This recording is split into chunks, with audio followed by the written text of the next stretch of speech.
오늘 우리에게 주시는 하나님의 말씀 보도록 하겠습니다. 구약 성경 민수기 21장 7절로 9절까지의 말씀입니다. 제가 가지고 있는 구약 성경 231면에 있는 민수기 21장 7절로 9절까지의 말씀, 제가 7절로부터의 말씀 봉독드리겠습니다. 백성이 모세에게 이르러 말하되 우리가 여호와 당신을 향하여 원망함으로 범죄하였사오니 여호와께 기도하여 이 뱀들을 우리에게서 떠나게 하소서. 모세가 백성을 위하여 기도하매 여호와께서 모세에게 이르시되 불뱀을 만들어 장대 위에 매달아라. 물린 자마다 그것을 보면 살리라.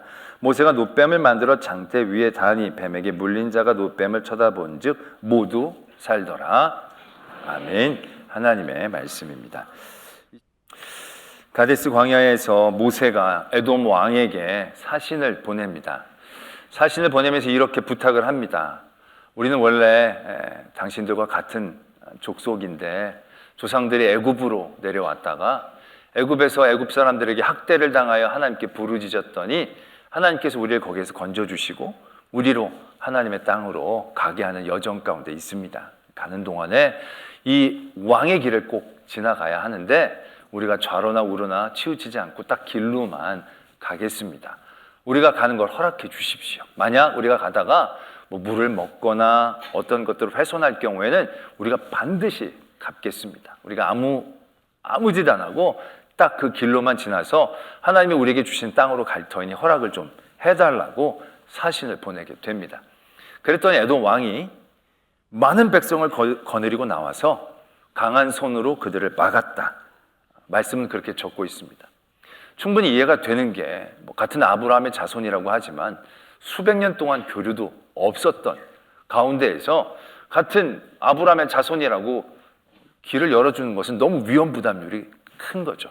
이 사람들은 자기 땅이 없는 가운데 그냥 지나쳐 가다가 그 에돔 땅 보기 좋아서 우리 이 땅을 가집시다. 그리고 마음 바뀌어가지고 거기서 공격하기 시작하면 그때부터 대책이 안 쓰는 것이니까 에돔 왕으로서는 어쩔 수 없는 선택이었겠다. 좀 야속하지만 그런 마음을 갖게 됩니다. 하나님께서는 그 에돔과 싸우기를 원하지 않으셨습니다. 그래서 그들을 가데스에서 다시 길을 에돔 땅을 우회해서 갈 수 있도록 남쪽으로 내려가게 하십니다. 남쪽으로 내려가다가 아랏이라는 곳을 지나게 되어졌는데 이 아랏 왕이 이스라엘 민족이 자기 땅을 지나가게 되니까 공격을 하게 됩니다. 그래서 몇 명을 사로잡아가게 됩니다. 그럴 때 이스라엘이 하나님 앞에 기도하면서 이렇게 하나님 앞에 서원을 합니다. 하나님, 우리가 저 민족을 쳐서 이기게 해주십시오. 이기면 하나도 취하지 않고 다 멸하겠습니다. 그럴 때 하나님이 전쟁에서 이기게 해주십니다. 그래서 그 아랏 땅을 다 멸하고 다시금 남하하면서 에돔의 땅을 우회해서 가나안 땅으로 가려고 하고 있는 가운데 있습니다. 근데 그때 4절의 말씀에 보면 이렇게 적혀져 있습니다. 백성이 호르산에서 출발하여 홍해길을 따라 에돔 땅을 우회하려 하였다가 길로 말미암아 백성의 마음이 상하니라. 가데스는요 이미 꽤 가나안 땅의 직전에 있는 곳입니다. 근데 이곳에서 가나안 땅으로 들어갈 수 있는 길은 두 갈래 길이 있습니다. 첫 번째는 그냥 북쪽으로 쭉 올라가면 되는데 이 길은 굉장히 험악한 산악 지형이 많다고 합니다. 그러다 보니까 인구수가 많은 이 대규모의 공동체가 지나가기는 굉장히 위험 부담률이 많은 길이었던 거죠. 또 다른 한 길은 그 에돔 땅을 지나가는 길입니다. 그 길은 왕의 대로라고 그 당시에도 사람들이 그 가나안 땅으로 가기에는 꼭 지나가야 되는 그런 길이 거기 있었습니다. 그 길로 가면 굉장히 빠르게 금방 가나안 땅으로 갈 수 있었던 겁니다. 근데 에돔 왕이 막고 있으니까 그 길로 가지 못하고 남쪽으로 내려오게 되는 거죠.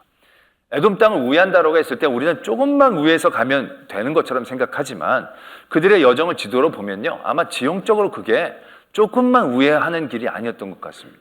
완전히 남쪽으로 내려왔다가 완전히 틀어서 동쪽으로 해서 돌아가야 되는 그런 여정을 가게 되는 겁니다. 근데 문제는 그 길이 그들이 이전에 있었던 광야보다 더 척박한 사막과 같은 광야였다라는 겁니다.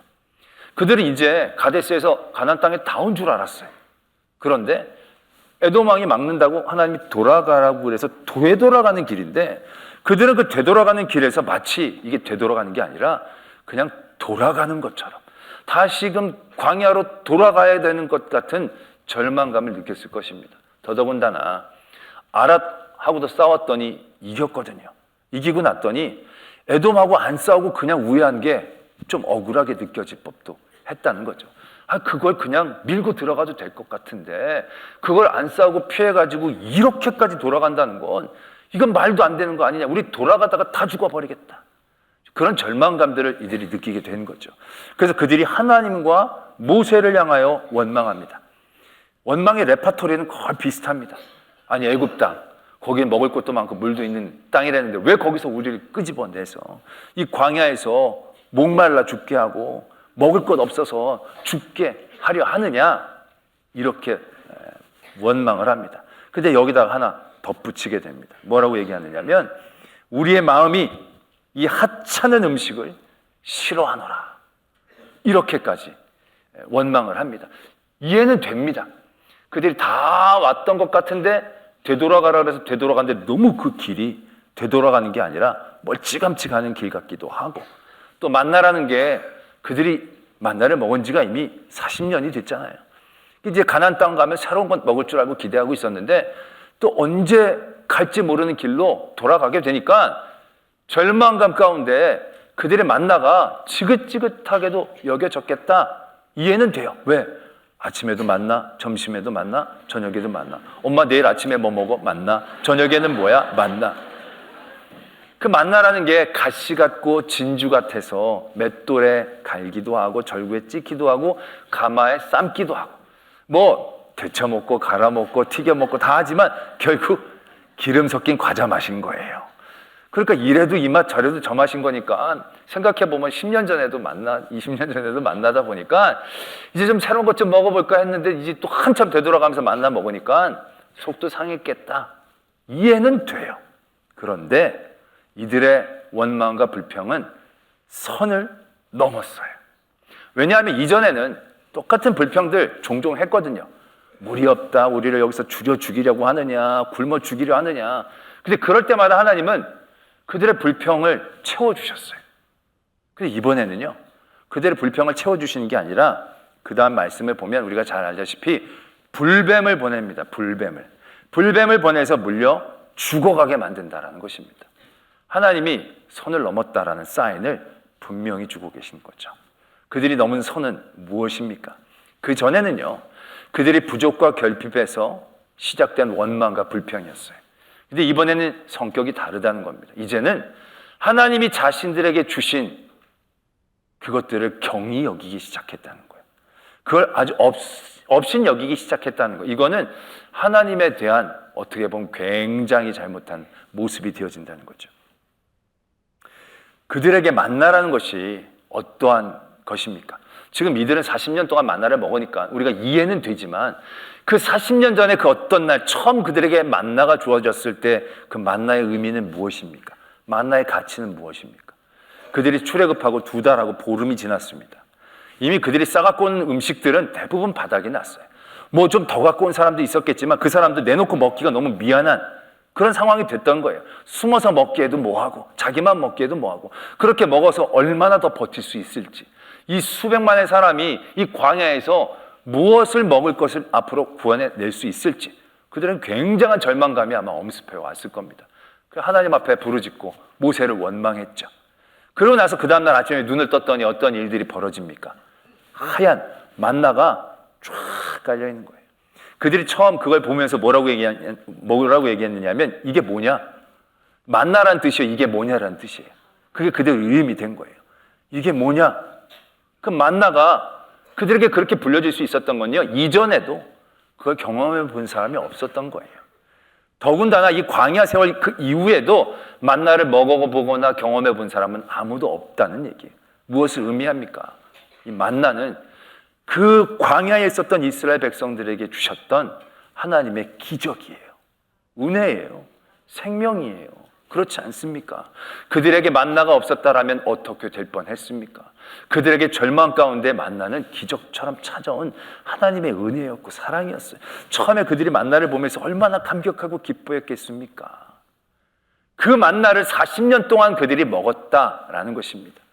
그런데 그들에게 그 만나가 40년 동안 있다 라고 그 만나의 가치가 이렇게 하잘것없는 것들로 치부될 만한 것이 되냐라는 거예요. 아니라는 거예요.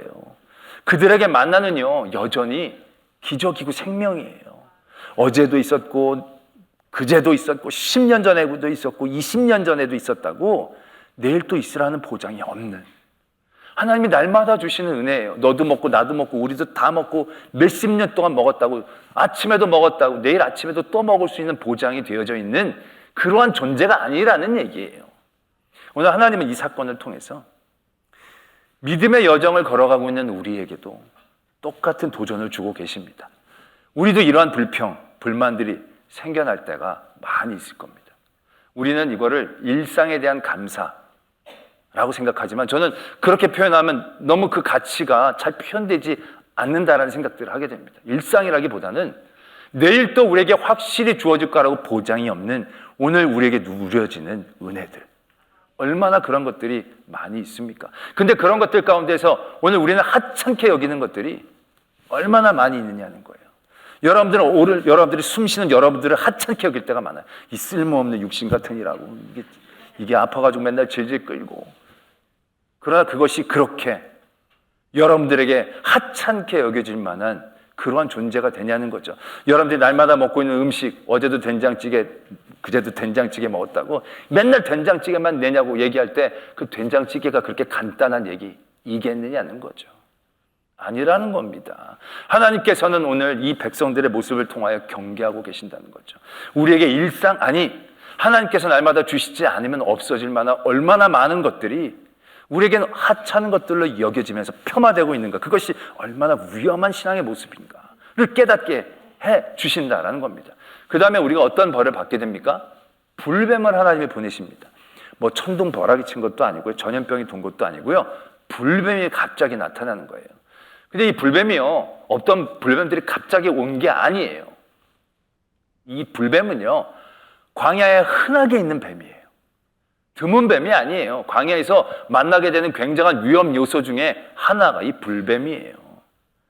그 불뱀에게 여태까지 이 백성들은 별로 고통을 당해 본 적이 없다는 사실을 주목해야 돼요.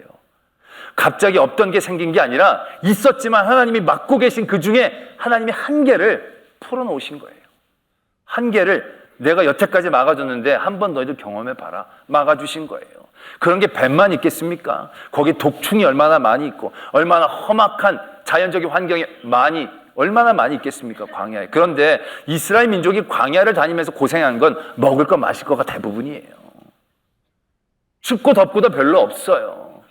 광야가 얼마나 춥고 얼마나 더운 데인데 그런 것으로 고생해서 죽겠다 뭐 하나님 원망한 건 없잖아요. 그건 무엇을 의미하느냐는 거죠.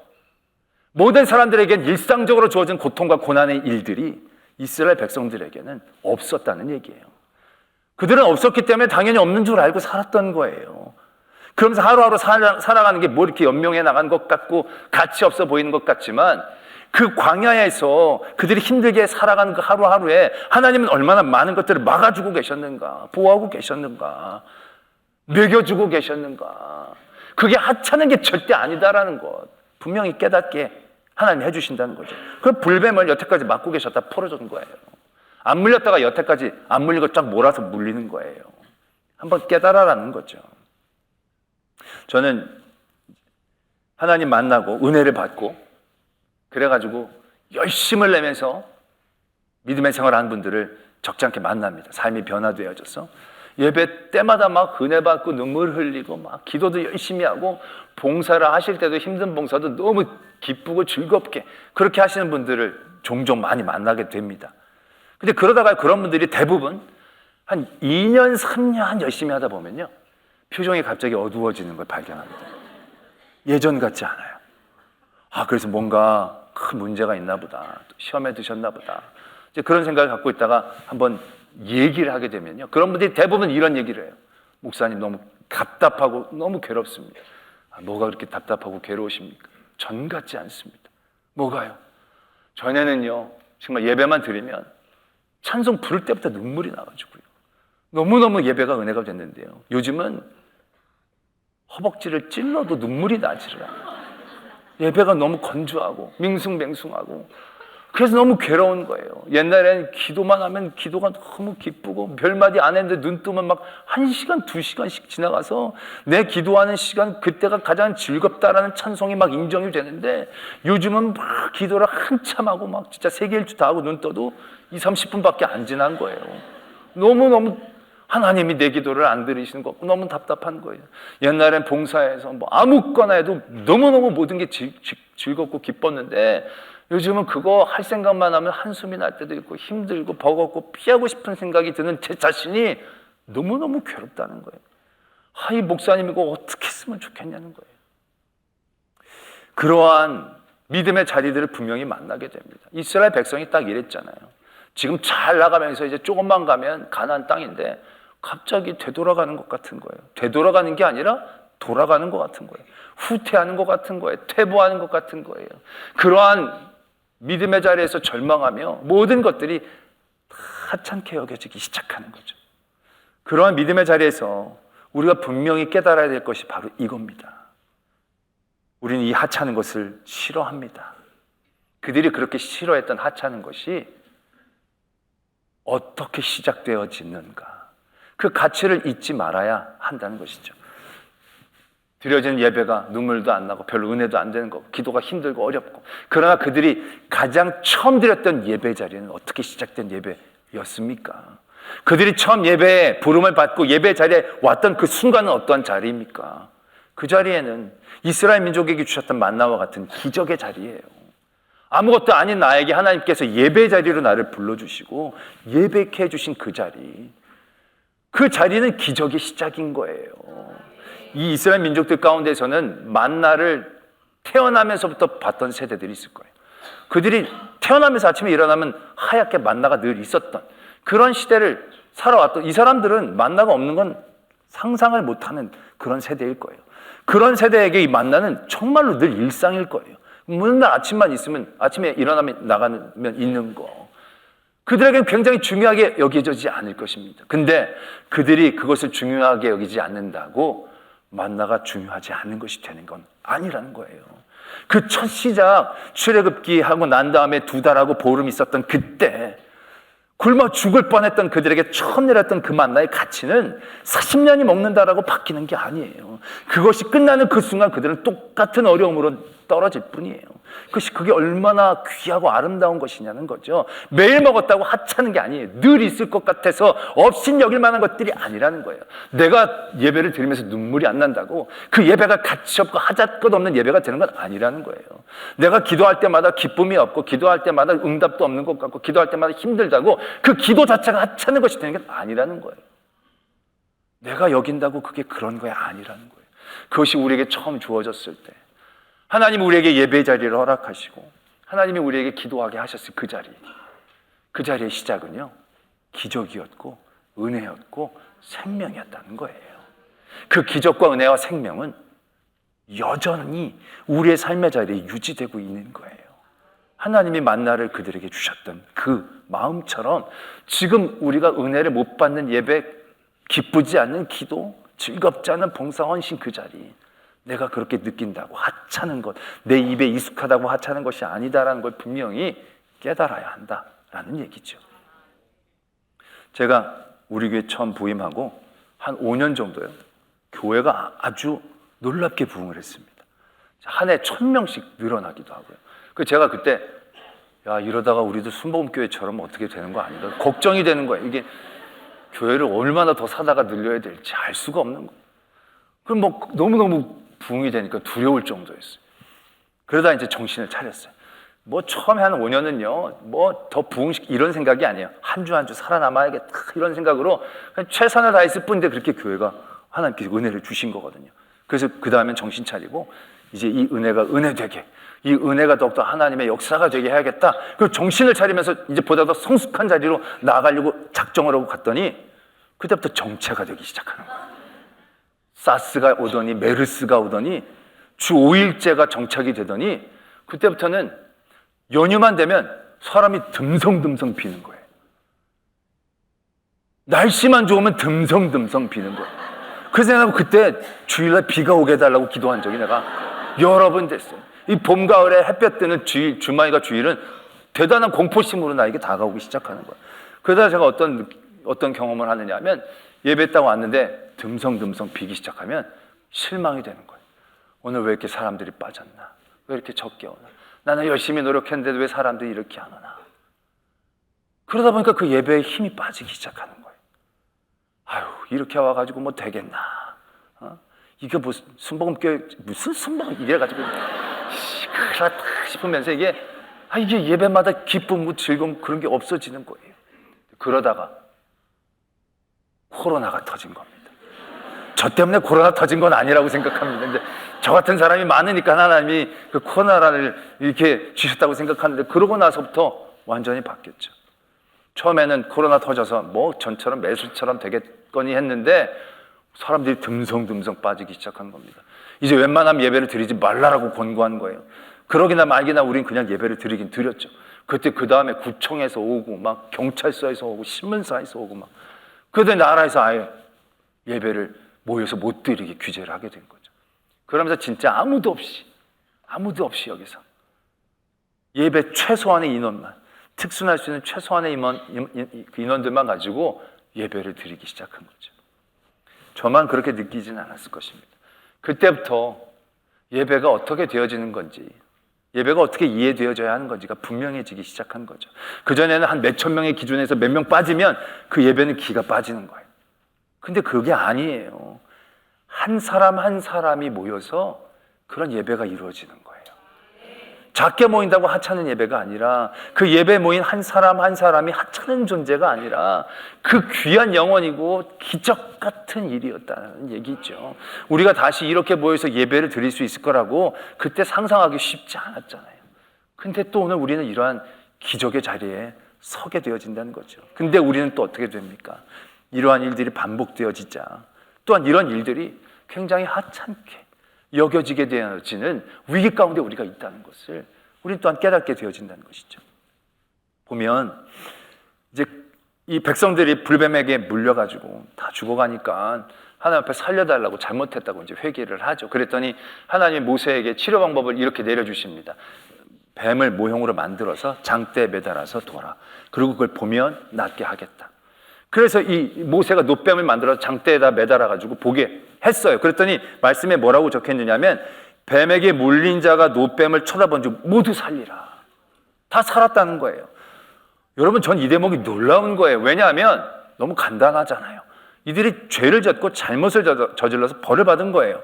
그런다면 그들이 그냥 쉽게 놋뱀을 보면 이게 뭔가 재미가 없고 폼이 안 살 것 같지 않아요? 뭐 앞구르기를 10번 하고 뒷구르기를 10번 한 다음에 코 잡고 코끼리 코에서 10번 돈 다음에 정신 차린 다음에 그때 딱 한번 제대로 쳐다보면 낫게 하고 뭐 이렇게 어려운 단계와 전제가 있었으면 뭔가 폼나게 낫을 것 같은데 이게 그렇지 않아요. 그냥 보면 낫는 거예요. 여기에는 어떤 전제 조건이 없어요. 믿음을 가지고 이런 것 없어요. 그냥 본다고 낫겠어? 보면 낫는 거예요. 어떠한 조건을 하나님이 다신 게 아니에요. 너무 간단하게 낫는다는 거예요. 그런데 그 간단한 행동이 어떻게 보면 별거 아닌 행동이 어떻게 보면 하찮게 여길 수 있는 그 행동이 얼마나 놀라운 결과로 나타나는지를 하나님은 우리에게 가르쳐주고 계신 거예요. 예수님을 믿는다는 게 그렇지 않습니까? 예수님을 믿는다는 게 복잡한 전제 조건이 요구되는 게 아니에요. 예수님을 믿기만 하면 되는 거예요.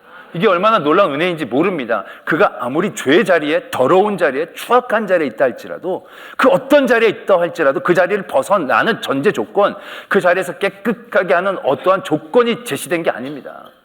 창녀로 있다가 너가 착하게 3년 이상 살면 그 다음에 예수 믿으면 이게 아니라 창녀로 있었는데 그때 예수님 바라보면 구원을 받는다는 거예요. 세리를 하고 있었는데 세리 다 때려치고 다 나눠주고 그 다음에 성결하게 와서 예수님을 믿게 되면 믿게 되는 게 아니라 그 자리에서 바로 예수님 보면 구원을 얻는 거예요. 이게 얼마나 놀라운 은혜입니까? 그런데 우리가 그런 놀라운 은혜를 어떻게 이해하는 경우가 있느냐 하면 나중에 너무 쉽다 보니까 너무 간단하다 보니까 이게 너무 별게 아닌 것처럼 느껴진다는 거죠. 어떤 순간에는 억울하게 느껴지기도 하는 거예요. 나는 힘들게 살며 의롭게 살면서 예수님 믿는데 저 사람 저렇게 허랑방탕하게 샀는데 거기서 믿으면 구원을 받는다? 이건 공정하지가 않은 거 아닌가? 그럼 뭔가 어려운 단계와 전제 조건을 만들어서 그 다음에 믿어야 제대로 믿게 되어져야 되지 않겠나? 다 그렇게 생각하는 교만의 위험성들을 만나게 된다는 거죠. 근데 우리가 분명히 생각해야 될 건, 우리가 너무 간단하고 단순해서 별거 아닌 것처럼 생각하지만 우리가 보고 낳는 건 별로 어려운 일처럼 보이지를 않아요. 그런데 우리가 보기만 하면 구원을 얻게 되어지는 일들을 이루시기 위해 장대에 매달리신 예수 그리스도는 간단하게 매달리신 게 아니라는 사실이에요. 오늘 노뱀을 발아서 하는 건 그냥 노뱀 뚝딱뚝딱 만들어서 이렇게 올리면 보면 다 낫게 하는 거. 그럼 뭐 하나님은 말만 하면, 노뱀 만들어서 하라는 말만 하시면 그냥 다 일들이 되는 것처럼, 만나도 하나님이 그냥 만나 생겨라 그럼 아침마다 만나 생겨라 그러면 만나가 있는 것처럼 대단히 그 일들을 우리가 쉽게 생각을 하는 거예요. 우리가 쉽게 먹는 것처럼. 그러나 예수님이 우리에게 오셔서 우리가 예수님만 믿으면 구원을 얻는 그 쉬운 은혜의 길을 우리가 허락받았을 때, 예수님이 오시고 예수님이 우리에게 쉽게 은혜를 받게 하시기 위해 만드셨던 그 과정들은 절대로 쉬운 게 아니라는 거죠. 하나님이 이 땅에 직접 내려오셔야 했고, 우리 때문에 고난을 당하시고 고통을 당하시고 죽임까지 당하셔야 되는 그 어려운 과정들을 하나님이 다 겪으신 거예요. 그리고 나서 십자가에 달리신 예수 그리스도를 믿을 때 우리는 쉽게 얻은 거예요. 노뱀도 마찬가지예요. 만나도 마찬가지예요. 그게 쉽다라고 생각하지만 우리가 받아먹기 쉬워, 하나님은 쉬울 줄 아니까 다 쉬운데 쉬운 게 아니잖아요. 우리가 어린 아이였을 때 말만 하면 밥이 떨어진 줄 알았잖아요. 엄마 밥 줘. 그럼 밥이 나오니까. 말만 하면 밥이 나온 것처럼 생각하고, 등록금 줘. 그럼 등록금이 그냥 떨어지는 줄 알죠. 그런데 그 등록금과 밥을 해나가기 위해 얼마나 많은 눈물과 애씀이 그 안에 포함되어 있는지 우리가 크면 알 수 있잖아요. 우리의 믿음이라는 게 우리가 누리는 것이 지금 숨 쉬고 예배드리고 기도하고 하루하루 살아가는 모든 순간과 시간들, 하나님은 말만 하면 다 되겠거니 생각하지만 예수 그리스도를 통하여 하나님이 어떻게 일하시는지 분명하게 나타내 주시잖아요. 말로만 하시는 하나님이 아니에요. 보기만 하면 낫게 하시기 위해 하나님은 우리가 알지 못하는 곳에서 눈물을 흘리시고 피 흘리시는 거예요.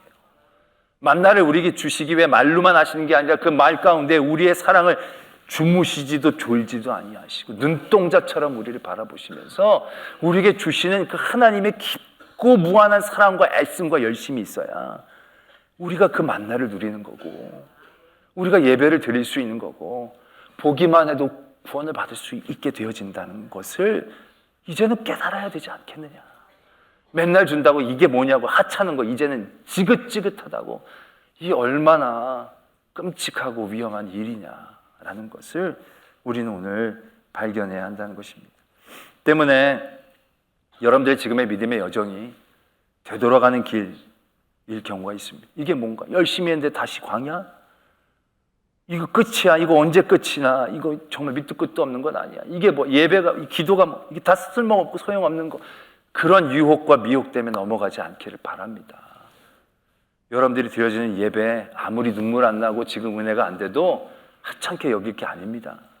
여러분들이 드리는 기도와 찬양 그냥 할 수 있는 종류의 것이 아닙니다. 아침에 숨을 쉬는 그 숨과 호흡도 여러분들 그냥 거저 생긴 게 아닙니다. 그 모든 것들을 하나님이 예수 그리스도를 이렇게 보내주셨듯이 우리에게 주신 은혜 가운데 우리가 노뱀을 쳐다보듯이 얻을 수 있을 뿐이지 결코 하찮은 것이 아님을, 결코 간단한 것이 아님을 우리의 삶 가운데 깨닫게 되어질 때 우리가 지금 누리고 있는 은혜 안에 큰 기쁨에 또한 하나님의 능력을 누릴 줄로 믿습니다.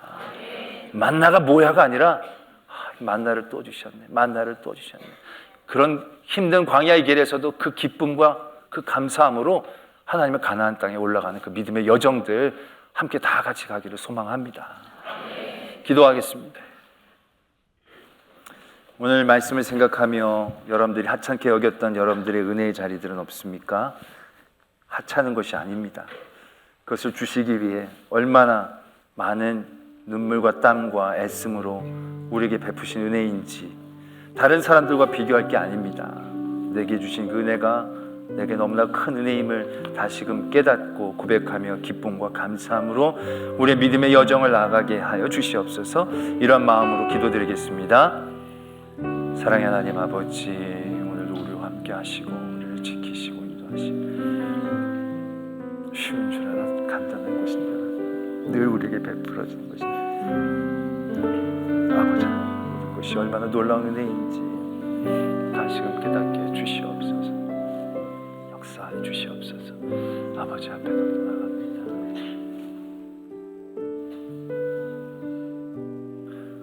어제도 누렸고 그제도 누렸기에 내일도 당연히 누릴 거라는 그런 어리석은 생각들 갖지 않게 하여 주시옵소서.